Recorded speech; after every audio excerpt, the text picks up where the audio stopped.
तो ये है हमारी बैलगाड़ी जिस पर बैठकर हम रोज खेत पर जाया करते थे, और ये है मेरे मम्मी जी जो मेरे लिए बोर तोड़ रहे हैं। तो हेलो गाइस, स्वागत है फुल डे एक और नए मिनी लुक में। तो जैसे कि आपको पता है कि मैं अभी गांव में हूँ, तो सुबह उठते ही सबसे पहले मैं नहा धोकर खेत के लिए रवाना हो गया। तो हमारा खेत 2-3 किलोमीटर दूर है। तो सबसे पहले खेत पर पहुंचते मैं भैरू जी बाबा जी के दर्शन करता हूँ और उनके दोग लगता हूँ। तो मैं फाइनली खेत पर आ गया।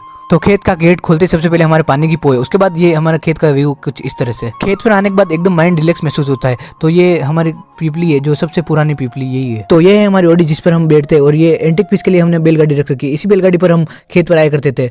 तो अभी हमारे बेल नहीं है, तो उसके बाद मैं चला गया बोर खाने के लिए। तो ये हमारी बोल्डी है जिस पे सबसे अधिक बोर लगते हैं। तो आपको मैं बता दूं कि मेरे खेत पर दूर दूर से बोर लेने के लिए आते हैं, क्योंकि मेरे खेत पर सबसे अधिक बोर लगते हैं। उसके बाद बोर खाने के बाद मैं निकल पड़ा दूसरे खेत। तो दूसरे खेत के दरवाजे खोलकर मैं अंदर जाने लगा। तो मैं आपको बता दूं इस खेत में हमने गेहूं बाहर रखे। तो अब गेहूं फाइनली बड़े बड़े हो गए, तो अब काटने की बारी है इनकी। तो दूसरे खेत में भी हमने गेहूं बाहर रखे। तो उसके बाद मैं थोड़ी देर यहाँ बैठ जाता हूँ। तो यहाँ बैठने के लिए हमने एक माचा रख रखा है। उसके बाद मम्मी मुझे बुलाते कि इधर आ, तो मैं मम्मी के पास। तो आपको मैं बता दूं कि मम्मी जी अभी गाय के लिए चारा करने में लगे हुए हैं। तो ये हमारे मम्मी जी गाय के लिए चारा करने के बाद मैं और मम्मी जी निकले बोर खाने के लिए। अगर आपको भी बोर खाने हो तो कमेंट में अपना नाम और एड्रेस कीजिए, मैं आपको कुरियर करवा दूंगा।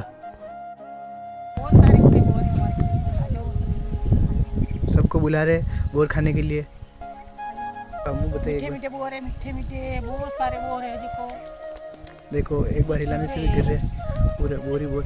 तो मेरे खेत पर सीरियसली बहुत सारे बोर, अगर हम एक बार इस झाड़ को हिलाएंगे तो बहुत सारे बोर नीचे गिरेंगे। तो फाइनली मैं ये बोर कुरियर करवाने वाला हूँ। रेंडमली मैं कमेंट सिलेक्ट करूंगा और उनको ये कुरियर करवाऊंगा, लेकिन सब्सक्राइबर होना जरूरी है। तो जल्दी से एक प्यारा कमेंट और मेरे चैनल को सब्सक्राइब कर लीजिए, आपका भी नाम सिलेक्ट हो सकता है। तो उसके बाद हम बोर लेकर निकल पड़ते हैं घर की ओर। तो घर आते ही मुझे पता चला कि राजू की सिस्टर की शादी है, तो कंकु पत्रिका देने के लिए मेरे घर पर आए हुए। तो उसको हम चाय पिलाने लग गए। तो उसके बाद मेरे मम्मी जी हमारे लिए खाना बनाने लग गए। तो मैं उनकी 1-2 वीडियो बनाने लग गया। उसके बाद मेरी सिस्टर खाना खाने लग गई। तो बाय बाय गाइस, मिलते हैं नेक्स्ट